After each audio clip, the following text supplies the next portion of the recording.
우리 사람을 괴롭히는 질병 중에 이 암은 우리 모두에게 이론의 여지가 없이 가장 힘든 그런 질병입니다.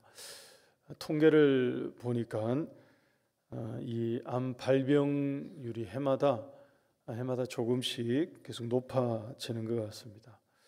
우리나라 사람들의 이 평균 기대 수명 대체적으로 한 이 정도까지는 산다라고 말하는 이 기대 수명을 84세 정도로 그렇게 보는 것 같은데요. 자료에 따르면 그 기간 정도 살면서 사람이 암에 걸릴 수 있는 확률이 35%에서 40% 사이라고 합니다. 이게 낮지가 않죠. 굉장히 높은 그런 건데, 그래서 이 암이 질병이 좀 힘들고 괴롭고 어려운 그런 것입니다만, 실은 누구나 다 걸릴 수 있는 그런 현대인의 질병이 점점 더 되어가는 것 같습니다. 실제로 우리도 주변에서 또 교우들 사이에서 이렇게 보고 듣고 있는 것처럼 투병하고 계신 분들이 참 많이 계십니다. 그래서 우리가 위에서 더 같은 마음을 가지고 기도해 주시기를 부탁을 드리겠습니다. 우리 성도들에게서 이런 소식을 들을 때마다 가장 먼저 드는 생각이 이런 겁니다. 우리의 몸에, 우리 육신에 그런 질병이 좀 발견되기 이전에, 그런 것을 발견하기 이전에 징후나 위험 요소를 먼저 좀 알아차릴 방법이 있으면 참 좋겠다 하는 그런 마음.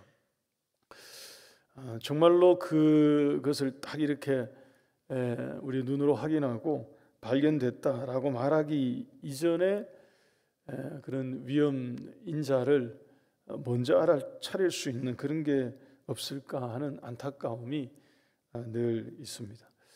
아마 이 암이 가장 위험하다고 말하는 것이 어쩌면 그런 이유 때문일지도 모르겠습니다. 어느 정도 좀 진행되고 난 다음에 이제 아는 경우가 많아서 그래서 이게 더 어려운 것 같습니다.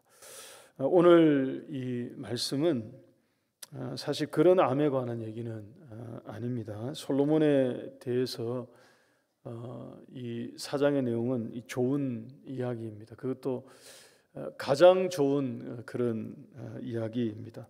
솔로몬의 시대의 가장 전성기와 같은 그런 내용인데, 오늘 이 내용 가지고 주보에 제시해드린 설교 제목처럼 우리의 영적인 영역에서 이 부분을 함께 생각해 보고자 합니다. 솔로몬에게 언제부터 이 어두울 암, 전반적으로 다 이 밝은 이야기거든요. 사장의 내용은 전체적으로 아주 광명한 이야기입니다. 이 사장의 내용은. 근데 그 가운데에 마치 명암처럼 잠재적인 위험 요소일 겁니다. 그런 영적인 어두운 세포가 언제부터 생겨나기 시작했을까 하는 그런 것입니다. 여러분, 다윗의 뒤를 이어서 솔로몬이 왕이 되고 난 이후에 이 솔로몬이 보이는 행보, 그의 모습은 아주 훌륭했습니다. 다윗을 본받아서 1000번제를 하나님께 드리면서 지혜를 구했죠. 하나님이 솔로몬의 그 기도를 굉장히 기쁘게 받으셨습니다. 주의 백성을 위해서 선악을 분별하는 그런 지혜를 저에게 주십시오라고 기도한 그 솔로몬의 기도를 하나님께서 너무 흐뭇하게 받으셔서 그가 구한 지혜뿐만 아니라 구하지 않은 부귀와 영화까지 함께 주시겠다라고 약속해 주셨죠. 그 약속대로 솔로몬이 지혜를 받았습니다. 그래서 받은 그 지혜를 가지고 우리 지난 주일에 본 것처럼 두 사람 사이를 판결했는데 그야말로 선악을 정확하게 분별해냈습니다.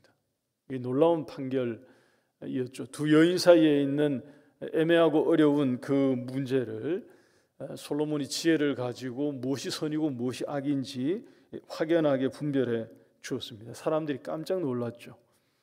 솔로몬의 재판을 보고 하나님의 지혜가 그에게 임해 있다는 것을 보고 왕을 두려워할 정도로 그런 훌륭한 모습을 솔로몬이 보였습니다.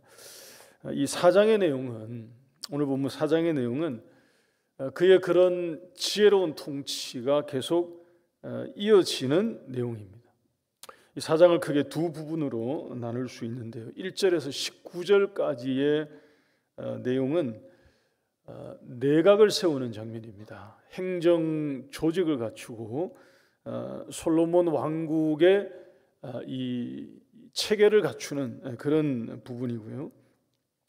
20절에서 28절까지의 내용은 하나님이 그에게 지혜와 함께 주신 축복이 어느 정도로 대단했는지를 기록하고 있는 그런 내용입니다. 먼저 솔로몬이 사람을 세우는데, 그리고 이 국가 조직을 갖추는데 뛰어난 지혜를 보이고 있습니다. 우리 몇 가지 특징적인 부분만 같이 한번 보겠습니다. 화면에 나오는 내용 한번 봐주시죠. 솔로몬이 세우는 통치 조직에는 이런 특징이 있습니다. 첫 번째는 제사장을 가장 앞에 세웁니다. 이 위치가 실은 의미가 있고 중요한데요. 2절 말씀 보시면 그의 신하들은 이러하니라고 하면서 내각의 명단을 쭉 열거하는데, 가장 먼저 언급된 인물이 누구냐 하면 사독의 아들 아사리야, 제사장입니다. 정확하게 말하면 대제사장이거든요. 이 순서와 위치가 매우 중요합니다. 이것은 실은 다윗과도 비교가 될 만한 그런 부분이에요. 다윗은 누구를 가장 선두에 앞에 세웠느냐 하면 군사령관을 세웠습니다. 군대 장관을 다윗은 그의 이 내각 조직의 신하들 중에 늘 앞에 이렇게 언급을 했거든요. 그래서 아니나 다를까 피를 많이 흘리는 전쟁을 하던 그런 시대였죠. 그래서 그랬을 수도 있고요. 그런데 이 솔로몬은 성전을 건축하고 그 성전을 중심으로 나라를 다스릴 것이기 때문에 누구를 가장 이 선두에 세우느냐 하면 하나님을 성전에서 섬기는 제사장을 가장 앞에 세운 것입니다. 그러니까 우선순위를 알았던 거죠. 우선순위를 알았을 뿐더러 그 알고 있던 대로 그렇게 한 것입니다. 솔로몬이 보이고 있는 마음이죠. 지혜입니다. 어디에 중심을 둬야 하는지, 그의 나라의 통치에 있어서 왕국의 중심을 어디에 둬야 하는지를 바르게 했던 그런 솔로몬의 모습입니다. 두 번째는 이것 역시 그의 지혜로운 통치의 아주 단면을 보여주는 그런 것인데, 신구의 조화입니다. 조화. 1절 말씀을 보게 되면 솔로몬이 이제 자신이 온 이스라엘의 왕이 되었다라고 나오죠. 그래서 우리가 흔히 이제 이렇게 생각할 수 있습니다. 새술은 새 부대에 담는다, 이런 얘기 하지 않습니까? 얼마든지 솔로몬이 전부 새로운 인물로 자신의 사람들로 교체할 수 있는데, 이 내용을 보게 되면 솔로몬이 그렇게 하지 않습니다. 이게 의도를 가지고 이렇게 했는지는 실은 알 수 없습니다만 2절에서 6절 사이에 나오는 이 신하들의 이름을 보면 흥미롭게도 어떤 인물들이 여러 명 나오느냐 하면 다윗의 왕궁에서 일을 했던, 그러니까 이전의 구관들을 그대로 기용한 그런 사람들이 여럿 나옵니다. 3절 말씀에 이 여호사밧은 누구냐 하면 다윗의 사관이었습니다. 다윗의 왕궁에서 다윗에 대한 기록을 남기던 그런 인물인데, 솔로몬이 여전히 사관으로 일하도록 기용한 거죠. 4절 말씀을 보게 되면 나오는 그 브나야는 다윗의 경호대장이었습니다. 그런데 솔로몬이 왕이 되고 난 다음에 그 사람을 자신의 군대 장관으로 세워요. 사독도 마찬가지입니다. 사독은 그야말로 다윗 시대의 대표적인 제사장이죠. 대제사장이었습니다. 6절 맨 끝에 보시면 6절에 나오는 이 끝부분에 압다의 아들 아도니람, 이 사람도 다윗 때부터 노동 감독관으로 일하던 그런 인물이었습니다. 그러니까 이런 사람들을 솔로몬이 그대로 자신의 왕궁에서 일하게 세운 거죠. 그리고 나머지는 또 자기 사람들로, 새로운 사람들로 채웠습니다. 그래서 보면 그냥 좀 비슷비슷하게 그야말로 이전 사람과 새로운 사람들을 이렇게 같이 섞어서 일할 수 있도록 해놓은 거죠. 여러분, 솔로몬은 왕을 처음 합니다. 그리고 나이도 실은 어려요. 경험이 많지 않고 또 나이가 많지 않음에도 불구하고 마치 왕을 몇 번 한 사람처럼 어떤 점에서는 아주 노련한 모습을 실은 보이죠. 그리고 지혜로운 모습을 보입니다. 아버지를 따라서, 아버지 다윗을 따라서 일했던, 다윗을 따랐던 사람들의 마음을 헤아리고 왕국 전체의 조직을 이제 안정적으로 조화시키는 이런 모습을 보이죠. 그의 지혜로운 통치에 그야말로 한 단면을 잘 보여주는 그런 장면과 같습니다. 하나 더 있습니다. 여러분, 7절부터 19절까지의 내용을 보시면 거기에 7절에 앞부분을 한번 보시기 바랍니다. 솔로몬이 또 온 이스라엘에 12지방 관장을 두었다라고 되어 있죠. 이게 무슨 얘기냐면 이스라엘 전역을 12개의 행정구역으로 나눈 것입니다. 국가의 조직을 다윗 때는 이렇게 안 했거든요. 근데 솔로몬이 자기의 시대에 와서 지방을 10개 지방으로 행정구역을 나눈 것입니다. 그리고 각 구역마다, 영역마다 장을 세웠어요. 그리고 권한을 분배합니다. 권한을 분배하면서 책임도 분배해줘요. 어떤 임무와 역할을 감당하게 했는가 보니까 그 7절 말씀에 있습니다. 왕과 왕실을 위해서 1년에 한 달씩 돌아가면서 왕궁에 들어가는 모든 양식, 필요를 순환해서 책임지도록 했던 것입니다. 일종의 각 지방마다 세금과 부역을 부과한 그런 거죠. 순번이 돌아올 때마다 실은 그 해당 지방은 힘이 들었을 것입니다. 근데 그 짐을 나누어서 질 수 있도록, 분산해서 질 수 있도록 그렇게 만들어 놓은 거죠. 그러니까 이러한 조직을 갖추고 국가의 체계를 세우고, 솔로몬이 다윗의 뒤를 이어서 왕이 되었지만 이런 모습들은 실은 다윗 못지않은 통치 능력을 보여주는 그런 훌륭한 장면과 같습니다. 다시 말해서 하나님이 주신 지혜를 가지고 솔로몬이 하나님의 나라를 든든히 세워갔다 하는 것입니다. 여러분, 여기에 대해서 이제 20절 이하를 한번 보시기 바랍니다. 20절 이하에 나오는 내용은 하나님이 주신 축복입니다. 화면 한번 봐주십시오. 하나님이 주신 축복을 요약하면 이 5가지로 정리할 수 있습니다. 첫째는 여러분, 인구가 많아졌어요. 이게 놀라운 축복이죠. 인구가 증대되었습니다.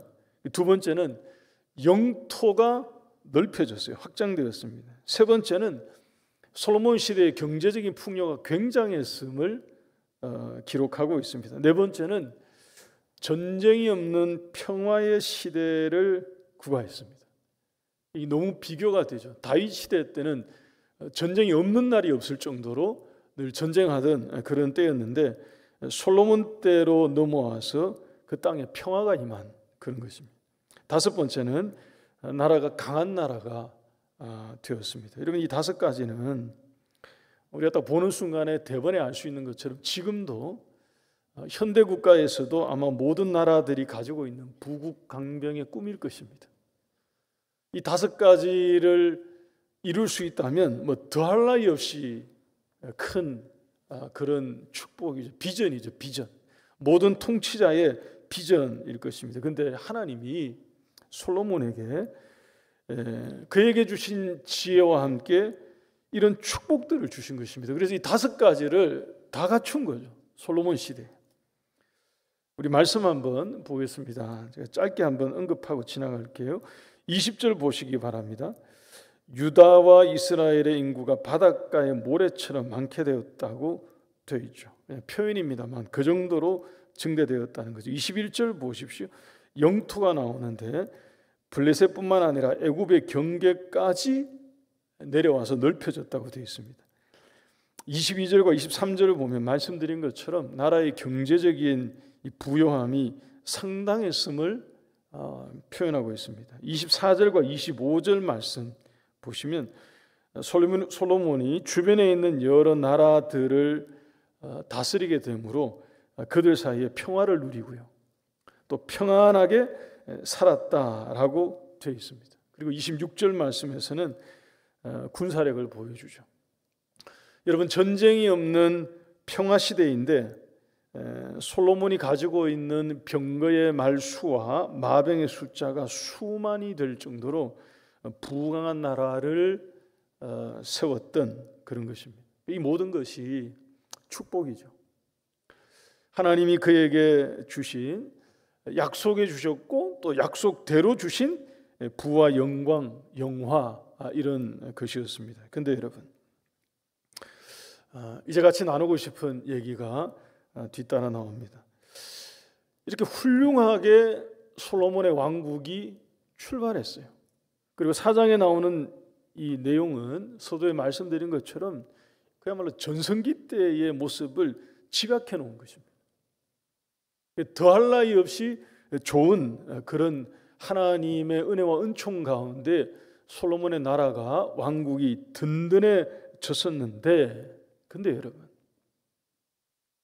이제 뒤에 가면 사실 금방 나오게 될 겁니다만 이대가 가지 못해요. 솔로몬 때 이 어마어마한 영광과 부강한 나라의 모습을 갖추었는데 이게 이대를 넘어가지 못하고요, 남북이 분열되어 버립니다. 그리고 그의 아들 때에 와서 주변 모든 나라들과 평화로운 그런 나라가 되었다고 이렇게 나왔는데, 강한 나라가 되었다고 나왔는데, 그의 아들 때 가면 그때부터 그냥 그들 사이에 전쟁이 끊이지 않는 평화 없는 땅으로 되려 바뀌어 버립니다. 그리고 주변 나라의 눈치를 보면서 어떨 때는 손을 잡기도 하고요, 어떨 때는 읊조리면서 도움을 요청하기도 하고요, 어떨 때는 침략을 당하기도 하는 그런 약소국 비슷하게 되어버립니다. 이렇게 영화롭던 솔로몬 시대 그런 나라, 왕국이었는데 이 나라가 한 세대를 넘어가지 못하고요, 솔로몬 아들 때에 통일왕국이 분열왕국으로 되고요, 그리고 작지만 강했던 그 강대국 또는 선진국 반열에 올랐던 그 나라가 시쳇말로 그냥 그저 그런 나라로 다 바뀌게 된 것입니다. 여러분, 우리가 그 점을 생각해 볼 때 봐야 하는 게 있습니다. 솔로몬의 이런 화려한, 솔로몬 나라의 왕국의 이런 화려한 모습 속에 이런 거죠. 마치 빛이 강하게 있을 때 거기에 어두운 그림자도 함께 있는 것처럼 그 가운데에 그야말로 그 어두운 세포, 그런 의미에서 암세포 같은 것이 실은 이 4장 내용 가운데에 묻어 있음을, 생겨나고 있음을 우리가 발견하게 되는 것입니다. 오늘 본문처럼 이렇게 잘 나갈 때, 흥왕하고 있을 때는 실은 그게 눈에 잘 안 보여요. 아마 우리가 읽으시면서 또는 제가 설명하는 가운데에서도 아마 대부분 잘 발견하지 못했을 것입니다.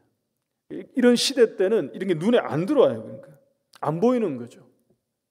근데 이게 어느 순간에 왕국 전체를 무너뜨리는 암세포가 되어버렸다 하는 것입니다.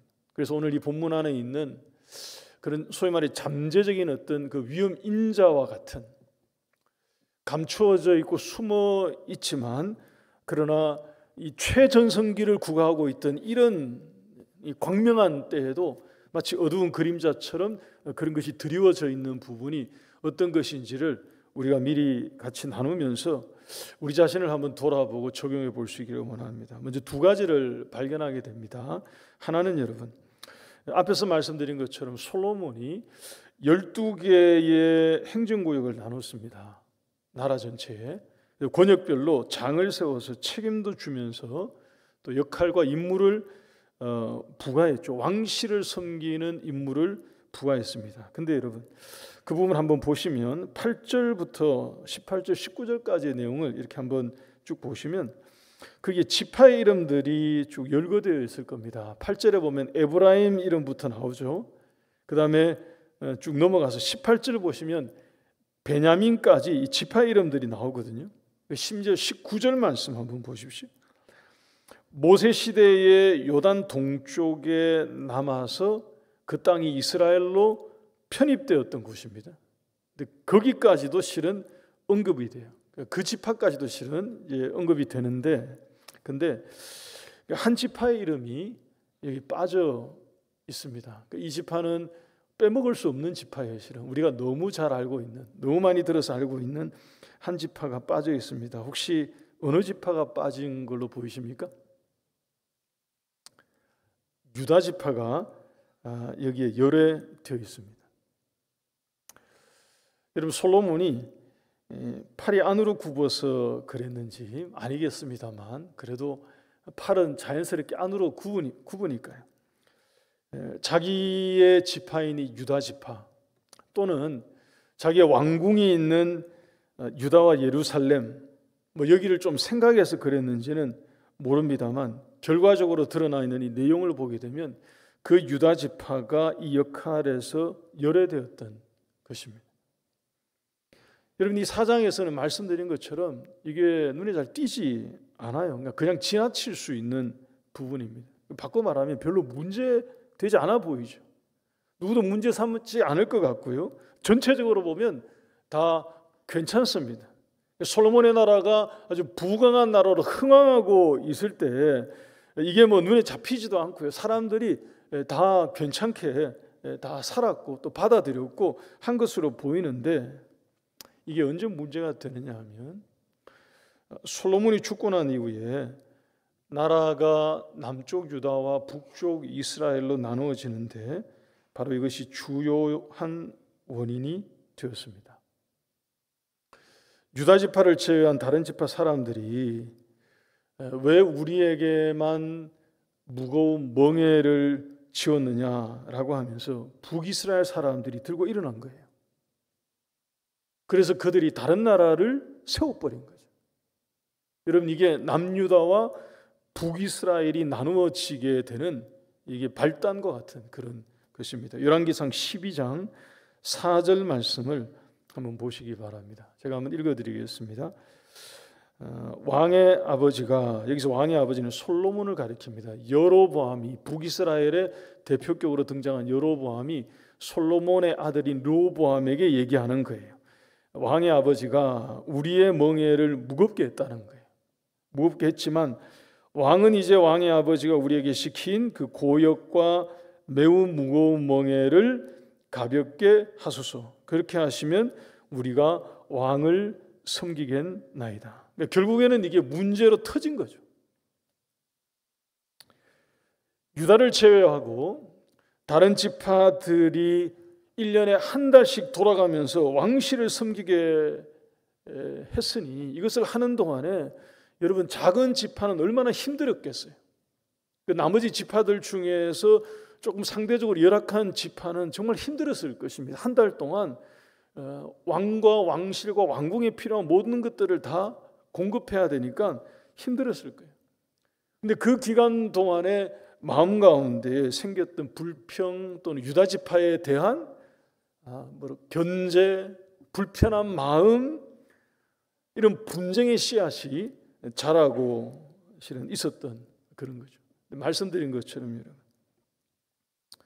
괜찮을 때는 괜찮았거든요. 솔로몬이 하나님을 전심으로 섬기고 하나님을 바라보고 하나님의 은혜를 붙들고 있고요. 하나님을 의지하고 있고요. 그래서 하나님 앞에 깨어 있을 동안에는 그런 위험 요소가 커지지 않았다고요. 그 속에 실은 씨앗처럼 뿌려져 있었지만 이게 활동하지 않은 것입니다. 이게 없었던 것은 아니지만 4장 말씀에서 우리가 발견한 것처럼 이게 보이거든요. 이게 우리는 읽으니까 알게 됩니다. 이게 나중에 잠재적인 위험 요소가 될 수 있겠구나 보이지만, 여러분, 솔로몬이 전심으로 하나님을 바라보고 있는 동안에는 그것이 그 속에 심겨져 있었지만 작동되지 않았다고요. 그러니까 소위 말해 다스림을 받고 있었던 거죠. 제어받고 있었던 거죠. 근데 솔로몬이 어느 순간부터 그의 마음 가운데 하나님 아닌 것이 들어오기 시작합니다.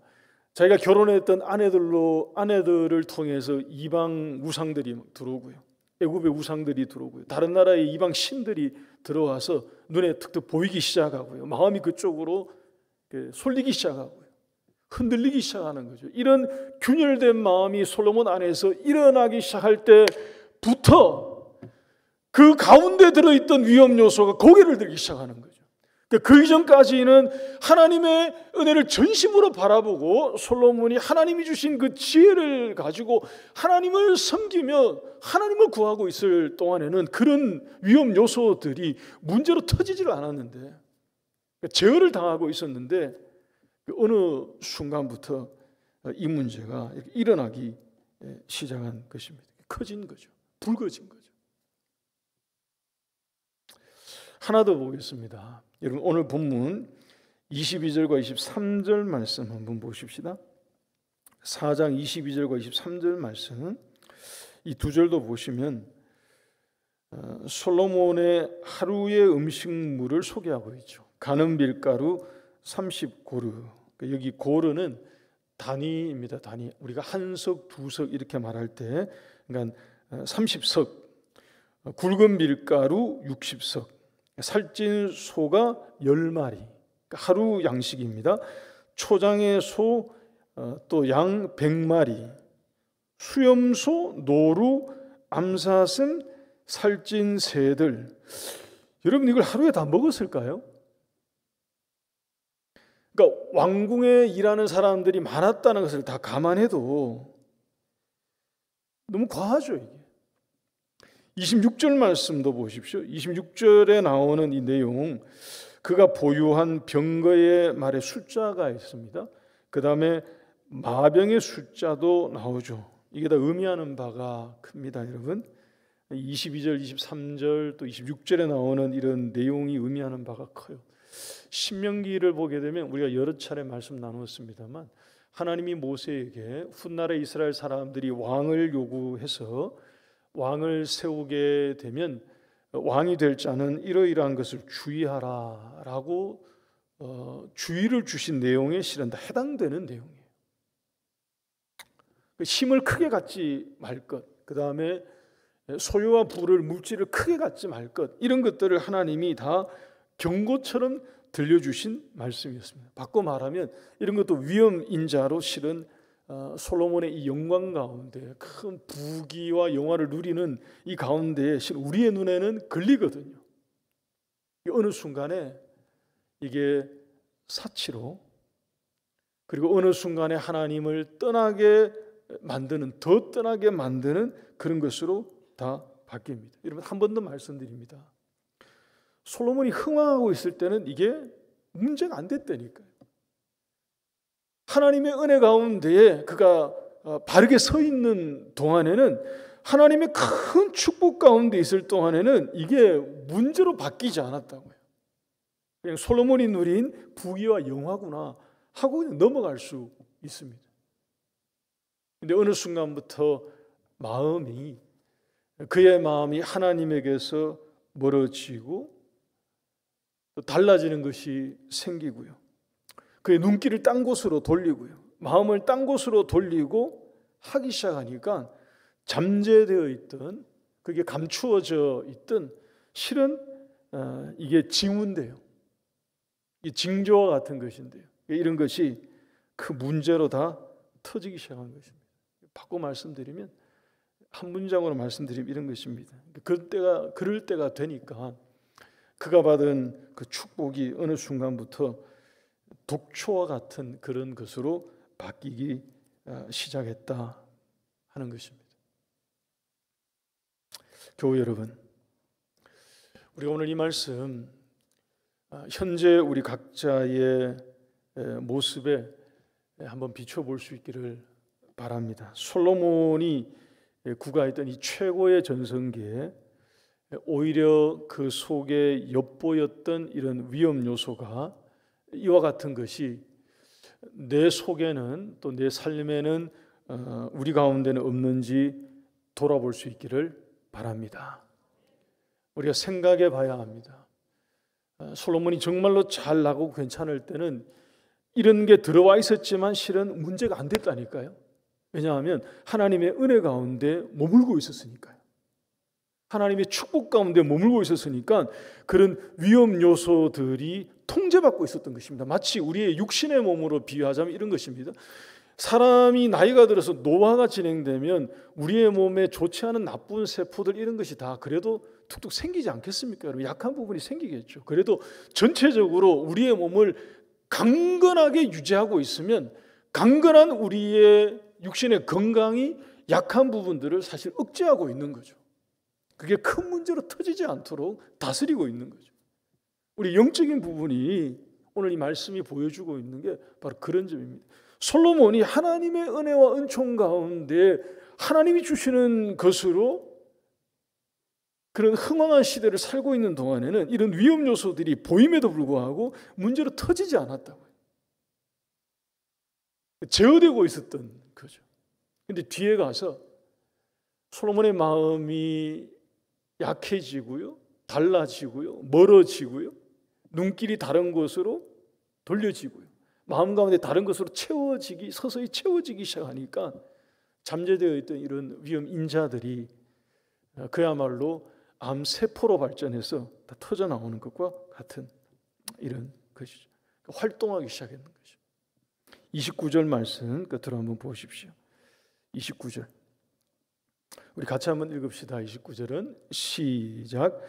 하나님이 솔로몬에게 지혜와 총명을 심히 많이 주시고 또 넓은 마음을 주시되 바다의 모래같이 하시니. 여러분, 여기에 하나님이 솔로몬에게 지혜와 총명을 심히 많이 뭐 하시고 주시고, 그 다음에 넓은 마음을 뭐 하시고 주시되, 그 다음에 바다의 모래같이 뭐 하셨고 하셨고. 그러니까 이게 전부 다 하나님이 뭐 하셨다고요? 주셨다는 거예요. 그러니까 하나님이 주신 것입니다. 자기가 얻어낸 게 아니고요, 자기가 노력해서 이룬 게 아니고요, 이런 마음이 필요한 것입니다. 이런 마음, 변치 않아야 될 마음이 29절과 같은 이런 마음이 필요한 거예요. 솔로몬이 이 모든 것을 누리고 구가하고 평화의 시대를 살고 있고 부귀를 누리고 있고 영화를 누리고 있다 하더라도 잊지 말아야 될 마음이 이 29절의 마음인 거죠. 이게 하나님이 내게 주신 거라는 것입니다. 하나님이 주셔서 우리가 바다에 모래처럼 많게 되었고, 하나님이 또 내 마음도 넓게 만들어 주셨고, 내게도 부귀도 주셨고 지혜도 주셨고, 이런 마음. 저와 여러분들의 마음 가운데 이 마음 사라지지 않기를 원합니다. 하나님 앞에 우리가 이 마음 분명히 가지고요. 그렇지 않으면 여러분, 우리가 다르게 바뀌어질 수 있습니다. 어느 순간부터 내게 있는 모든 게 다 내 건 줄 알아요. 그러니까 청지기적인 어떤 이런 마음이 사라지는 거죠. 우리가 아무리 배워도 이 마음이 사라지면 그렇게 적용하기 어렵습니다. 제자 훈련 받을 때 청지기적 사명에 대해서 공부하고 배우고 듣고 그래도 하나님이 내게 주신 이 모든 것이 하나님으로부터 온 하나님의 것이고 내가 관리하는 것이기 때문에, 지혜와 총명도 하나님이 주신 것이기 때문에 관리하며 사용하는 것입니다. 부귀와 영화도 하나님이 주신 것이기 때문에 하나님의 것을 관리하며 사는 것이고, 이런 마음이 변치 않는 마음이어야 되는데, 이게 어느 순간부터 달라지면 내 것 가지고 내 마음대로 쓰는데 왜 세상이 날더러 뭐라 하냐, 이렇게 갚버리는 거죠. 거기서부터 무너지게 되고요, 이런 잠재적인 위험 요소들이 다 터져 나오기 시작하는 그런 것입니다. 우리 모두가 하나님 앞에 이런 마음으로 겸비하여서, 여러분, 우리에게는 이 솔로몬의 명암 중에 우리에게는 명만 있고 암은 없기를 바랍니다. 찬송하겠습니다. 455장 우리 함께 찬송하고 기도하도록